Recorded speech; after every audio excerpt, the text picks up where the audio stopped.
purpose on why we are doing this presentation, we both had to do a senior research project for Dordt College, and we both have really been drawn into this UAV industry. And we really want to do a lot of research because there's a lot of gray area, just really new industry. And so we're just here to figure out how we can use these in agriculture. And that's another reason why we chose this topic. We just know that this industry is going to be huge, and Joy will talk about that a little bit more. And we just wanted to make sure you guys understand a little bit where the industry is going and what's out there right now. And if you have any questions during, just feel free to ask too. We can answer it if you're confused or lost. So what are UAVs? UAV stands for Unmanned Aerial Vehicle. You have two different types. You have a fixed wing, which is these, and a copter, multi-rotor copter, which is over there. The fixed wings, these are good for flying large amounts of acres. You're going to be able to fly 300 to 400 acres with these fixed wings, and it's going to be at a better, it's going to be faster than you're going to be using a multi-rotor copter. For the imaging for these is going to be, if you guys want to look up later or whatever, the camera's right here.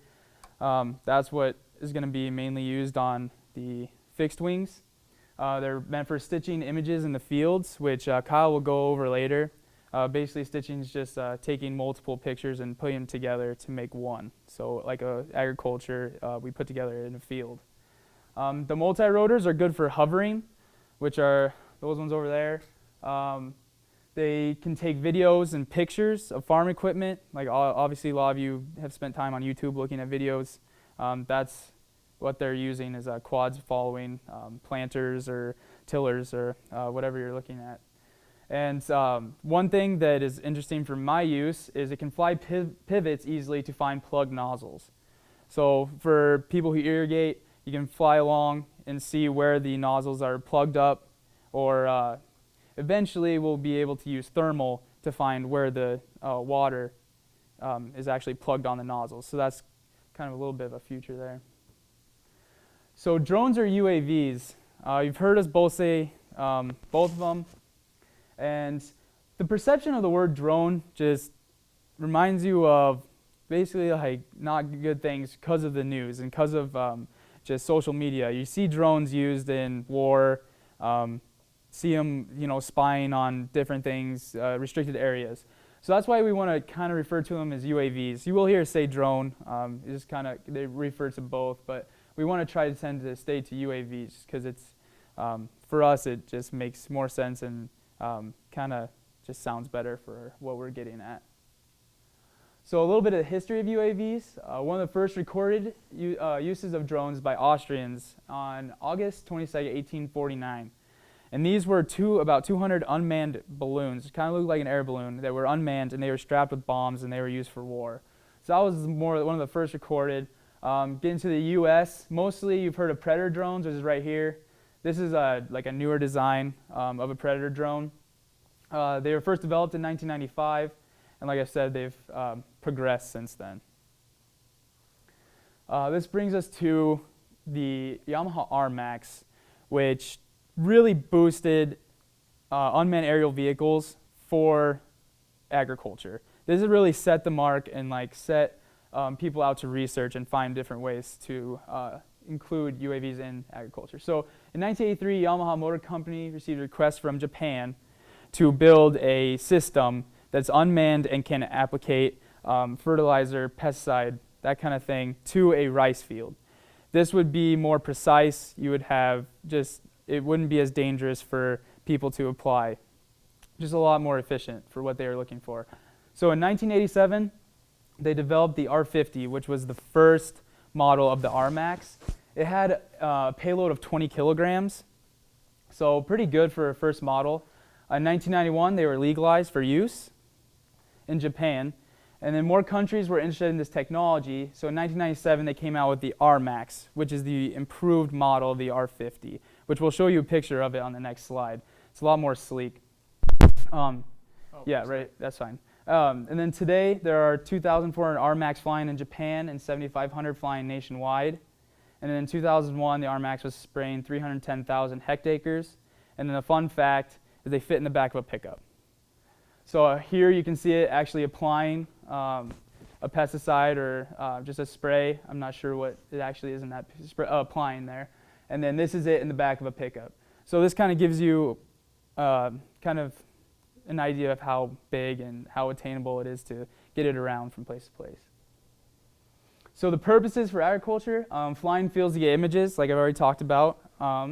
We have flying over equipment to get cool footage. Again, like we talked about, kind of hovering or following a tractor, kind of just seeing how the process works from a different view. Determining crop stress is going to come from the imaging. So that's where we're going to really apply our images and find out what they mean and get into that. Kyle will get into that a little later. The growth stages of plants, they're actually doing a test right now of trying to find the growth stages down in Texas. Agribotics is with their quadcopter. They're actually flying, I think that it was about 40 meters up, and they're flying across a field trying to find a stand count. So that's pretty cool. Hopefully that'll come out soon. And then weed pest identification.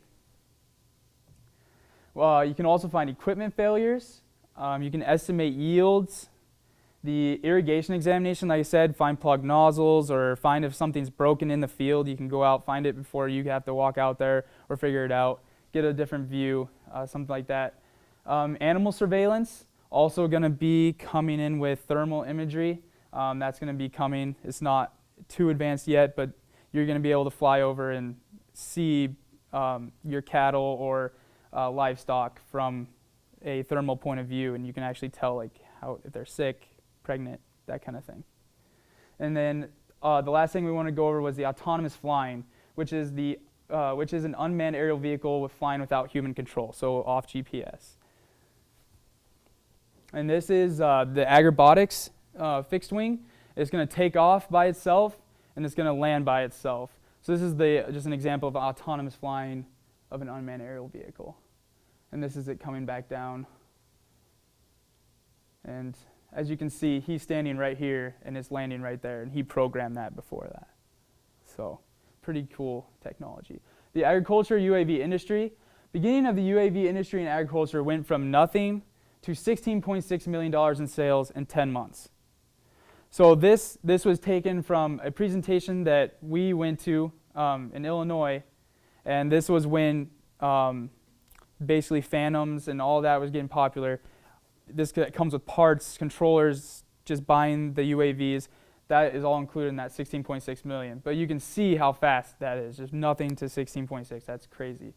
The industry is small, but is growing quickly still. I mean, it's still taking off. We have people buying Phantoms now because they just came out new ones, so they're buying the old ones, buying parts, going to make them, that kind of thing. So right now, it's just farmers, agronomists, and hobbyists are buying UAVs for recreational use only. We can't stress that enough, that it's recreational use only right now. You're not using it for commercial practices. UAV industry and agriculture is proposed to hit $2 billion at the end of 2015. So that's just another example of how fast this industry is going. How does agriculture play a role in the industry in the future? As people interested in UAVs for agriculture, we need to kind of set the tone and lead the way for UAVs in agriculture. We need to show that they're not, detrimental to society. It's not everything on the news you're seeing about how bad they are isn't true. I mean, there's such good practices we can use for these. So we need to show that they are extremely beneficial for farmers and agronomists, or, not even if you go outside ag, they're beneficial for a lot of people. We just need to figure out the ways to use them. The biggest thing about it right now is we need to read the information correctly to make it profitable industry. So yeah, right now we can buy these, cool, but how are we going to actually get the money back to ourselves from these? So that's kind of the big question. So a road to get there, read the information to make it profitable. So that's like reading the images and knowing what you're seeing. Knowing for a fact that you can go into a field when it's legalized and doing these, putting on applications of something on a certain part of the field. I mean, these are all things that we need to figure out before it gets legalized to make it profitable for ourselves. And then also push the limits to advance our information. So figure out more ways that we can use imaging and stuff like that. And then use the correct practices. Where is the industry headed? Researchers have been and continue to research the expanding limits of UAVs. So obviously we can say, go research, but I mean, there's also people who have been on it longer than we have researching and finding these things, and they're not going to stop. The industry will expand rapidly when the FAA finalizes its verdict on the commercial use.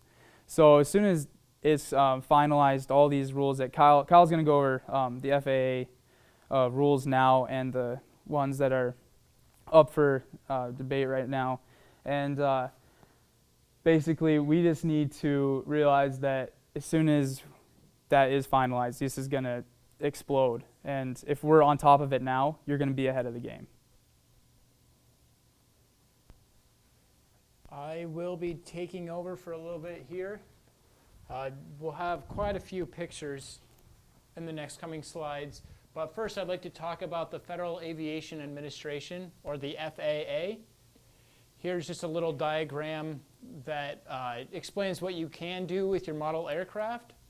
So what are the current rules within the United States?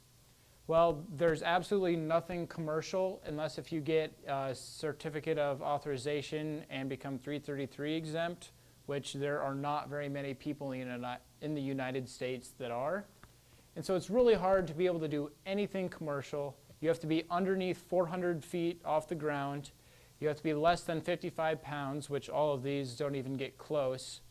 And you also have to be farther away than 5 miles from an airport, unless if you get approval from the airport.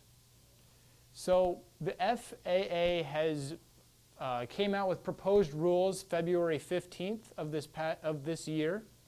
And the proposed rules are looking pretty good for agriculture. We won't need a private pilot's license as of now. We will be able to fly up to 500 feet. We won't be able to fly at night, which can kind of hinder thermal imagery. But overall, the rules that are proposed by the FAA have really helped out. We are in the comment period as of right now. It ends the end of today, actually. And if you look back at the United States government and how fast they enact rules, we're hoping to be able to fly these for commercial practices in the 2016 growing season. So what does this mean for agriculture? Well, right now we can't do anything for profit in the United States. You can outside of the United States, like Canada already has their rules on being able to do commercial practices, but we are behind, and that has hurt the industry a little bit. But we feel like with these proposed rules, we might be able to get a lot of commercialized products for agriculture. Now I'll go a little bit into the science of how to determine crop stress using these UAVs.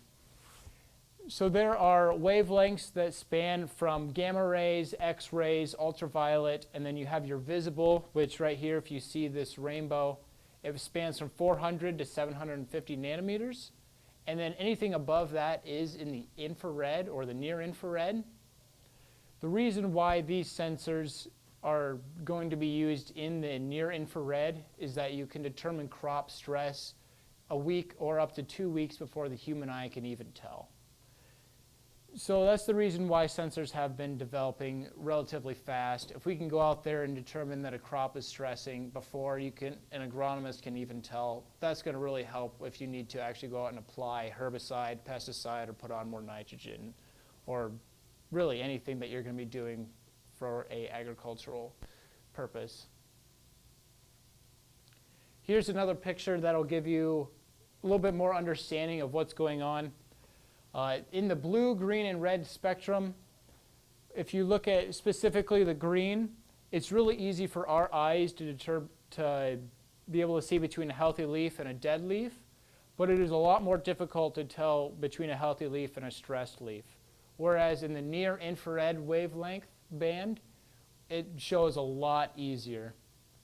Now I will be showing you on the next slide a couple pictures of a near infrared camera that we took it up and actually got images stitched. We take it through a simple process. If you look at NDVI, or Normalized Differentiation Vegetation Index, All it is taking all the pictures that we have in the near infrared, running them through a calculation, and it really shows what crops are stressing and what crops are actually doing well. And that's where we'll have different effects on our farming decisions. So if you look on your left, there is a picture with just like a pinkish purplish hue. That is just an infrared picture right there. It's really hard to see what is going on, but as we run it through NDVI, the calculation, the colors start to really pop, and we can tell like within here there's quite a bit of crop stress, and from that we can make different decisions on our farm. I'll talk to you a little bit about what it would take to take this plane, go out to the field, get imagery, and then come back and do all the processing until where you're making a decision from your images. The first thing would be actually going out to the field.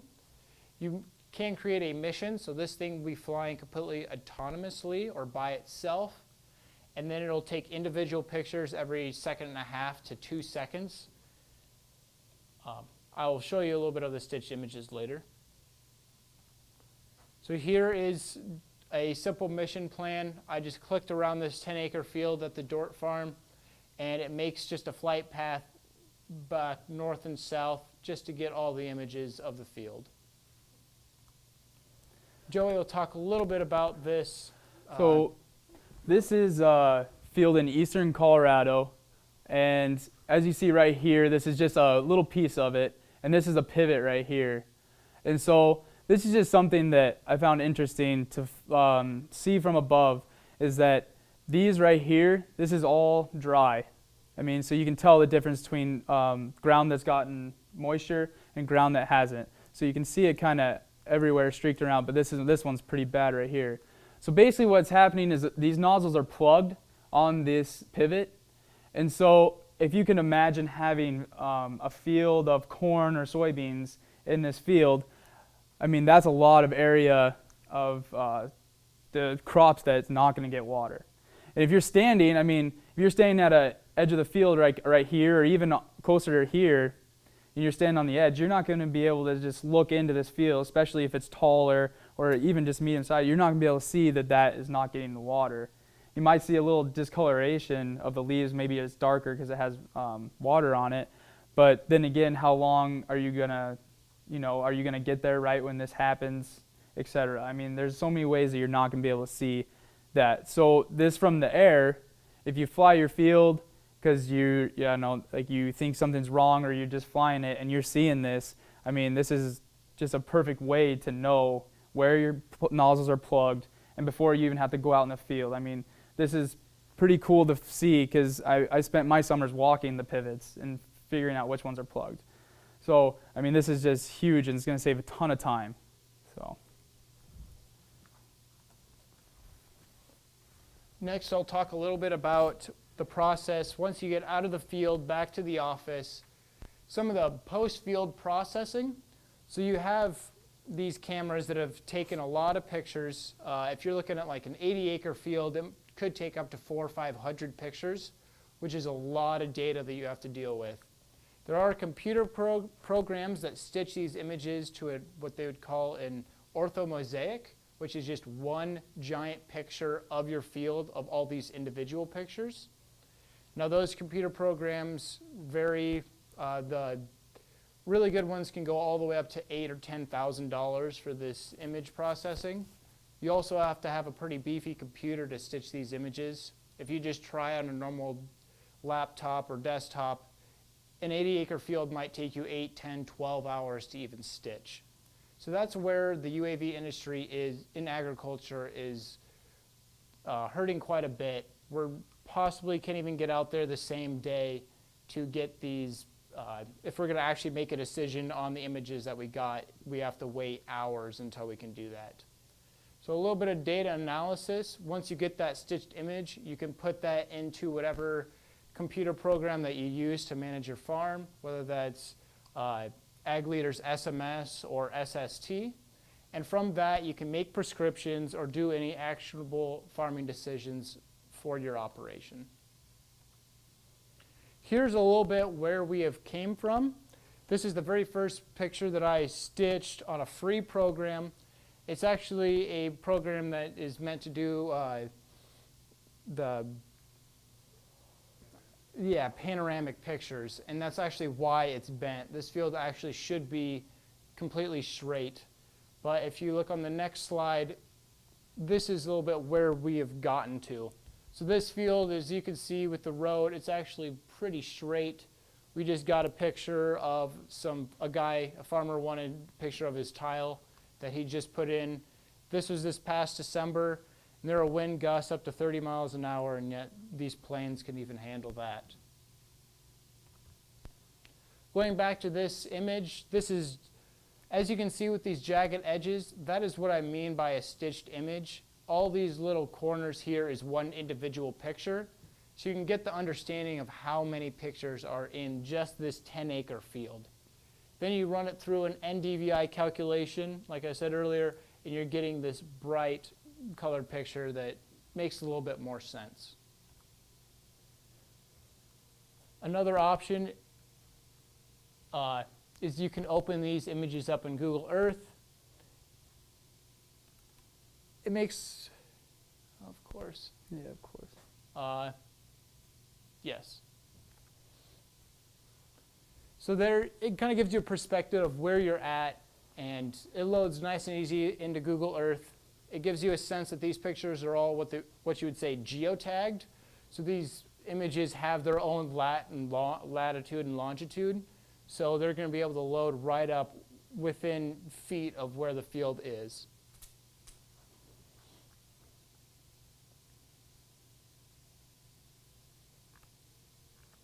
So this next picture is that same field that we've been looking at, but with Ag Leader's SMS program, we made a contoured map out of the NDVI. And this could even be a prescription for nitrogen if you wanted to go out and apply different rates. As you can see that there's a low crop health here, and there's a higher crop health here. And from that, you can make different decisions on applications, or you can go out with your agronomist and figure out what is actually going on within that high crop stress area. Here's just another image that was taken in eastern Colorado, a center pivot field. And this is just to show you that you can start farming by the foot rather than by the field. You can break it into management zones and figure out what is actually going within that management zone with your agronomist, or if you just go out and look yourself. So overall, we're able to just be able to narrow down and really figure out what's going in our field rather than just looking as we're going down the road. I know you don't always make it in the corner of your 80 or 160 acre field. So if you're able to fly over this, you're able to determine what's going on throughout your whole field. Here's another picture from the Northwest Iowa Research Farm. And as you can see, this is a nitrogen test. And as you can see, there's a bunch of different rates. And it would actually be fairly hard to go out there and determine where you're at in the field and where the different rates have been switched. But with this overhead view from one of these planes, you can very easily determine which amount of nitrogen is actually helping out the plant even more. Now we'll also be zooming in here. It will get pretty pixelated, but we're able to even, if you want to go to the next slide even, we're able to look at individual leaves. Each one of these pixels is actually 2 centimeters. And so with this, we're able to pick up and be able to do like weed identification and just a lot of different, I mean, you can farm plant by plant now. Some of the issues that we have, mainly with the sensors, those big puffy things in the sky or clouds, they have had quite a dramatic effect. You can kind of see here from this near-infrared picture that it's darker here. Well, the computer will pick that up as crop stress, where really that is a cloud in the sky. And one way to fix this is what they incident light sensors. So it's a sensor that's facing directly back up into the sky, calculating how much sunlight is out right now, and then it'll adjust the picture that's taking back down onto the crops. So there we'll be able to take pictures day by day, and we'll actually be able to use those pictures as it's growing, rather than one day it's bright and sunny, one day it's really gloomy. It's going to come up with something that could be completely different. Also, there's a lot of headway in the thermal industry with UAVs, but some of the issues are heat fluctuation. So as this plane takes off from, just on the ground all the way up to 400 feet, the temperature is going to change pretty drastically, and thermal cameras are not made to change heat fast, and so that can damage the sensor. And also the props or the wind speed outside will actually change what the final picture will look like. And these are, obviously you probably guys know, but these are the props, so when they're blowing down, that's what's gonna... Those things rotate about 7 to 10,000 revolutions per minute. So they are putting quite a bit of air back down underneath the plane. Some of the current technology, Agrobotics, this plane here, they focus a little bit less on the actual plane and a lot more on the back-end processing. So you send them the pictures, they stitch it with their supercomputer, they send it back, and if you have relatively fast internet speed, you can get a full resolution stitched image in an hour or even less if they're really on top of things. We were going to have a SenseFly's EB here, but we weren't able to have it today. It's just a foam plane that's a lot smaller than this one. Also, some of the quads that we have out here, the DJI, the white quads that you may have seen on YouTube, they've made quite a bit of headway for the public industry. This quad right here, the Iris, is made by 3DR. They just came out with a new quad. And DIY, or do-it-yourself quads, which Joey and I each built one, as well as this copter over here. Ag Eagle, which is this plane made in Kansas, they work with a company called Drone Deploy, which I'll talk to you in a little bit about it. And also BicaSense, which is strictly just a company that makes sensors, which I'll have a picture showing in a little bit as well. So Ag Eagle with Drone Deploy. Drone Deploy is a company that has built, they're able to have a cellular network that is actually, has a modem in the plane. And so you're able to get the images that were flying while it's flying, sent back to your laptop and stitched. So you're getting these full resolution images within 5 to 10 minutes after you land, which is pretty huge. Right here is just your typical stitched image. If you want to go to the next slide, there's one of the NDVIs that you will also get from this system, so you can start to determine crop stress from that. They also have digital surface models, which will really help out with tiling decisions, or if you're going to also be determining plant height, as that varies through the field. And they also have a 3D model, which is a little hard to see here, but that's okay. That'll be a lot more used with mining, but it still gives you a pretty good understanding of what's going on in the field. MicaSense, as you can see, there's 5 different sensors on one of their typical cameras. You can tell them which wavelengths that you want for each sensor. So if you're doing a lot of research, that'll be a sensor that's pretty huge in the future. It costs about $3,000. And I'll hand it back over to Joey. All right, so we're going to talk about the future technology of unmanned aerial vehicles. This is where it gets fun. The DP-14 Dragonfly, it has a payload of 430 pounds, and it's self-launch and self-recover, so it takes off, lands by itself.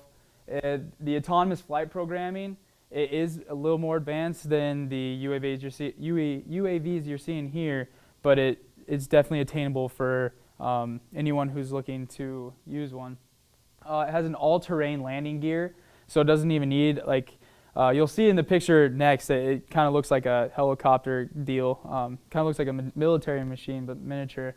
But it doesn't even need a pad to land on, or a pad. It literally can land on 15-degree slopes if need to. And it can fly for 2.4 hours with a payload of 430 pounds, which obviously is the max. So that's pretty good flight time for having that much of a payload. and then 4.3 hours with a payload of 100 pounds. And there's so many more, but you can look online to find the details of it. But this is it. This is the DP-14. And right here, there would be one rotor, or two props, one here and one here. So like it's obviously are bigger props than what we have here by far. And this kind of gives you like a size comparison. This is Kyle at a trade show, and he actually got to see this, which is awesome. And then there's also another picture where someone was actually laying inside of it. On the other side, it had the door open, the guy was laying in there. I mean, that just gives you 430 pounds in that size of an unmanned aerial vehicle is pretty cool. All right, you want to turn the lights down? See if Sure. they can. So, anybody besides Dr. Goodhart want to take a guess at how far away this picture was taken? You can actually see, I don't know if you guys can see as well, but so you can actually see the 50420. I mean, you can see the numbers on this. If anyone has a guess. Colin, how far away did they take that picture?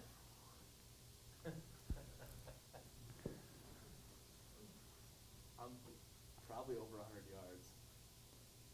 Go ahead Yeah. and tell them. Over 3/4 of a mile, right? No, Or it's over a third of a third of a mile mile. away. So that picture was snapped about 1,600 feet away. No, 1,800 feet away maybe? And you're still able to read on a cellular tower those numbers? So pretty intense. And so the culprit of that is this guy right here. This is the UAV that carries it. As you can see, the price tag is $90,000. So if you want to take that out of your bank account, Colin, that'd be great. It's called the Aviation. It has a point-and-click navigation and camera control. So you literally can be out in the field with a tablet, point and click where you want it to go, and it'll fly there. Point and click where you want to take a picture, and it will take the picture.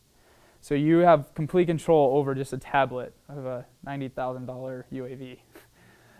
It can go up to 50 minutes of endurance with the payload. With the payload is just talking about the camera, so not much of a payload. But 50 minutes is a pretty good time. They can fly in 40 mile per hour stable winds and up to 50 mile an hour gusts.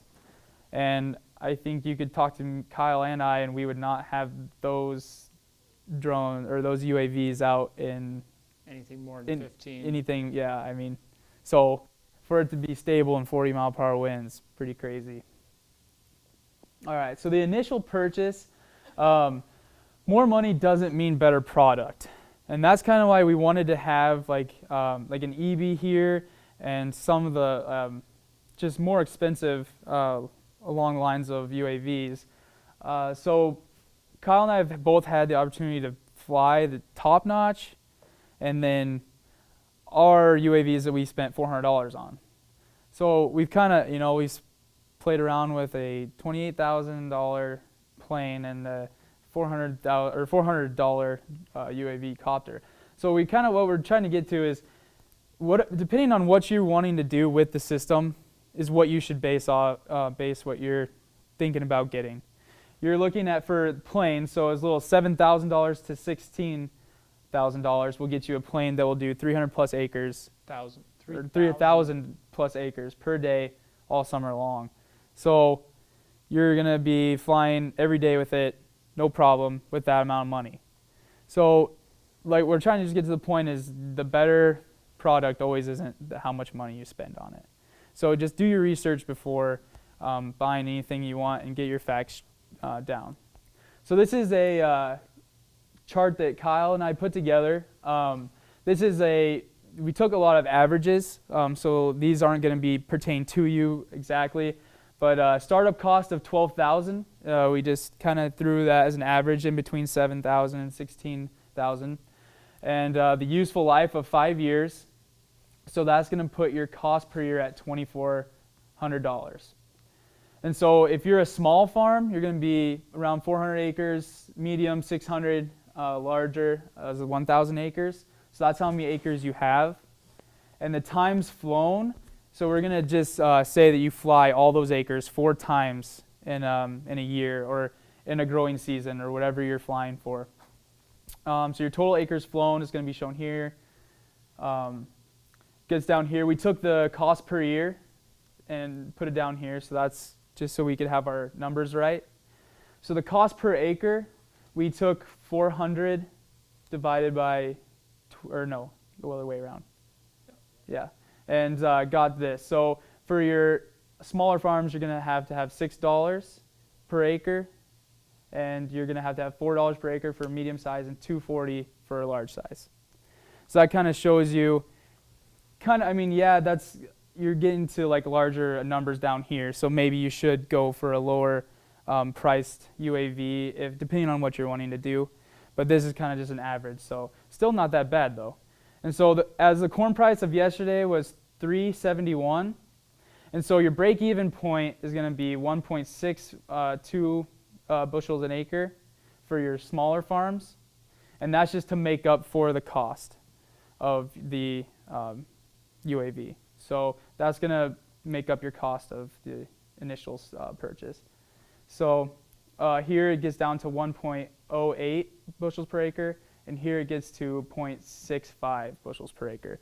So as we can see, obviously a bigger farm is going to benefit from the UAV the most, but depending on what you're doing with it and how much it helps your farm, if you're going to, you can use it commercially, is what's going to be kind of the deciding factor of that. So why get involved in this industry? Kind of like we've both said this whole presentation, the industry is rapidly growing, and it's the future of crop production. If you ask Kyle and I anytime, we wouldn't what we would tell you is that the future of crop production would be UAVs.